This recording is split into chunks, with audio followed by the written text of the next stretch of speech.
কুমিল্লার মুরাদনগরে ঘটে যাওয়া যে ন্যাক্কারজনক ঘটনা, একজন নারীকে বিবস্ত্র করে সেটাকে সোশ্যাল মিডিয়ায় পাবলিশ করে দেওয়া, সেই ঘটনায় রেপিস্ট ধরা পড়লেও যে মব সৃষ্টির যে কারিগর, যে প্রধান উস্কানিদাতা এবং পরিকল্পনাকারী, সে ছিল ধরাছোঁয়ার বাইরেই। এটার একটা রহস্য আমরা উদ্ঘাটন করেছি।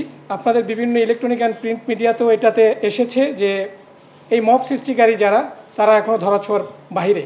সে লক্ষ্যে আমরা র্যাব আমাদের কাজ শুরু করি এবং আমাদের গোয়েন্দা তৎপরতা বৃদ্ধি করি।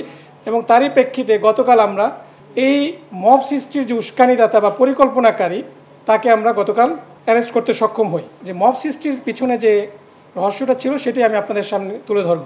এখানে ঘটনাটা ঘটেছিল দুই ভাইয়ের মধ্যে, শাহপরান এবং ফজর আলী। ফজর আলী যে অলরেডি অ্যারেস্টেড, যিনি ধর্ষক হিসাবে পরিচিত হয়েছে এবং যা তার নামে অলরেডি মামলাও হয়েছে, ওখানে ভিকটিম মামলা করেছেন। সে ধরা পড়লেও দেখা গেল যে মবটা যারা করেছে, যারা এই সোশ্যাল মিডিয়াতে এই ভিডিওটাকে ভাইরাল করেছে, তাদের কয়েকজন ধরা পড়লো। এটার যে উস্কানিদাতা, তিনি ধরা পড়েননি। তো সেটা নিয়ে আমরা কাজ করি এবং সেখানে আমরা দেখতে পাই যে শাহপরান এবং ফজর আলী, আমাদের যে আসামি আজকের অ্যারেস্টেড, তার নাম শাহপরান, এবং যে ধর্ষক ছিল সে ফজর আলী, এরা দুই ভাই ছিল। এই দুই ভাই এই ভিকটিমকে বিভিন্ন সময় দীর্ঘদিন যাবৎ উত্ত্যক্ত করে আসছিল।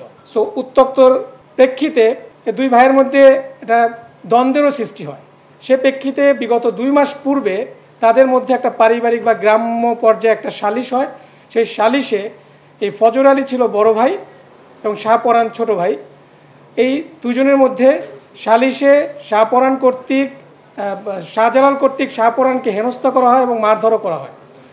সে প্রেক্ষিতেই শাহপরান তার এই বড় ভাইয়ের প্রতি একটা প্রতিশোধ নেওয়ার চিন্তাভাবনা করে।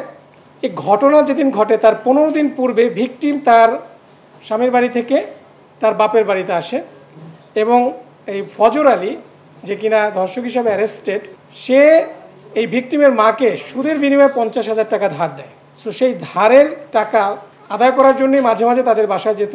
ঘটনার দিনও তেমনি এই টাকা আদায়ের সূত্র ধরেই তিনি ওই বাসায় গিয়েছিলেন রাতের বেলা, এবং এইটা শাহপরান জানতো যে ওই দিন সে যাবে।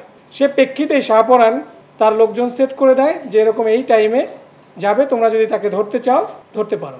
এবং সে তার সেই প্ল্যান অনুযায়ী, পরিকল্পনা অনুযায়ী ওই দিন রাতে যখন ফজর আলী তার ওই ঘরের ভিতরে ভিকটিমের ঘরে প্রবেশ করে, তার কিছুক্ষণ পরেই এই শাহপরানের লোকজন ভিকটিমের ঘরে প্রবেশ করে এবং তাকে বিবস্ত্র করে ভিডিও ধারণ করে সেটা পরবর্তীতে সোশ্যাল মিডিয়ায় ছড়িয়ে দেয়। পরবর্তীতে আমরা এটা জানতে পারি।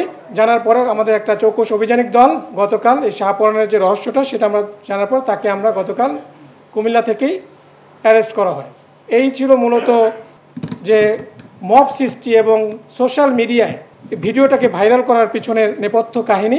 মূলত দুই ভাইয়ের দ্বন্দ্বকে কেন্দ্র করেই এই ঘটনাটা ঘটানো হয়েছে এবং এই মহিলাকে এই দুই ভাই দীর্ঘদিন যাবৎ উত্ত্যক্ত করে আসছিল। সেটাই ছিল মূলত ঘটনা। এটার এই লক্ষ্য আপনারা অলরেডি জানেন যে ধর্ষক সহকারে 4 জন উত্ত্যক্তকারী, 4 জন মবের সদস্য এবং যে প্রধান পরিকল্পনাকারী, গতকাল আমরা তাকে অ্যারেস্ট করেছি। উত্ত্যক্তটা নিয়েই আমরা শারীরিক সম্পর্ক কিনা, এটা একটা সেন্সিটিভ বিষয়, এটা আমরা এসে না বলি, এটা তদন্তে আরও বেরিয়ে আসবে। আমরা তো গতকাল তাকে অ্যারেস্ট করেছি, আরও জিজ্ঞাসাবাদ করে ভিতরে কি ঘটেছে, তাদের মধ্যে কি সম্পর্ক ছিল, সেটা আসলে তদন্তে বেরিয়ে আসবে।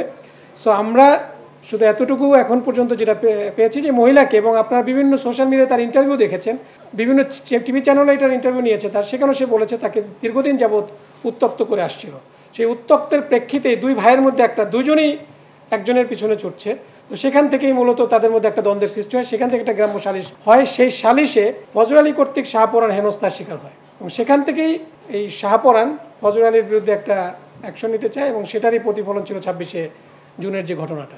ওই যে 50,000 টাকা ধার দিয়েছে ভিকটিমের মাকে, সেই ধারের টাকা নেওয়ার জন্য মাঝে মাঝেই, এটা হচ্ছে সুদের বিনিময় দেয়, মাঝে মাঝে সুদের বিনিময়ে যে সাপ্তাহিক বা মাসিক হিসাবে কিছু টাকা দিবে, সেই টাকা আদায় করার জন্যই মাঝে মাঝে এই ফজর আলী তার বাসায় যেত।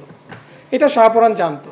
সেই পরিকল্পনা অনুযায়ী 26শে জুন যখন সে জানতে পেরেছে যে ফজর আলী আজকে যেতে পারে সেই বাসায়, সেই অনুযায়ী সে মবটা প্ল্যান করে, একটা গ্রুপ অফ পিপলকে সে বলে এবং এটা নিয়ে সে একটা মেসেজও দেয়। সেই মেসেজটাও আমাদের কাছে আছে ইমোর মাধ্যমে। যে একজনকে এখানে আরেকজন আমরা বিশেষ স্বার্থে বলছি না, সে এখনও অ্যারেস্টেড হয় না, আমরা তার বিরুদ্ধে কাজ করছি, নামটা বলছি না, তাকে একটা মেসেজ দিয়েছে, সেই মেসেজের স্ক্রিনশটও আমাদের কাছে আছে। মূলত শাহপরান জানতো যে তার ভাই যাবে, বিভিন্ন কারণেই যায়, অ্যাট দ্য সেম টাইম তার সাথে ওই মহিলার সাথে উত্ত্যক্ত করে আসছিল। সেইভাবেই শাহপরান ফজর আলীকে এই হেনস্থা করানোর জন্য এই পরিকল্পনা 26শে জুন করেছিল। দেখুন, অপরাধ তো অপরাধী, সে রাজনৈতিক আর নর্মাল কোন কি কাজ করে সেটা নিয়ে আমরা এখানে রাজনৈতিক প্রেক্ষাপটটা নিয়ে, হ্যাঁ শাহপরানের বিষয়টা যেটা বলেছেন এটা আমরাও শুনেছি।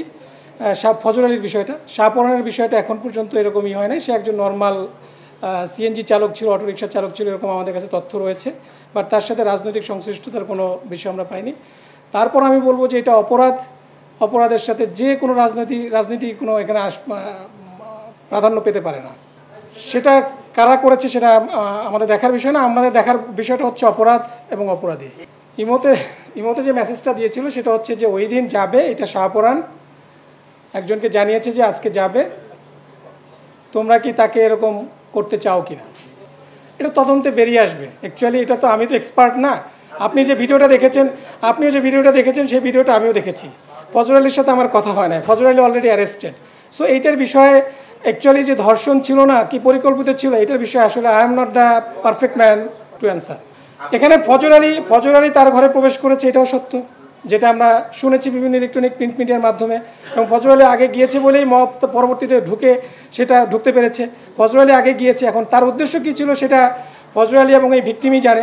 এবং মব গিয়েছে, পরবর্তীতে মব ধরেছে। আমরা পরবর্তীতে যেটা দেখেছি, what ever may be the case, যেভাবে করে একজন নারীকে উলঙ্গ একটা ভিডিও সোশ্যাল মিডিয়া বা সমাজে ছেড়ে দেওয়া, এটা তো কোনোভাবেই কাম্য হতে পারে না, গ্রহণযোগ্য হতে পারে না।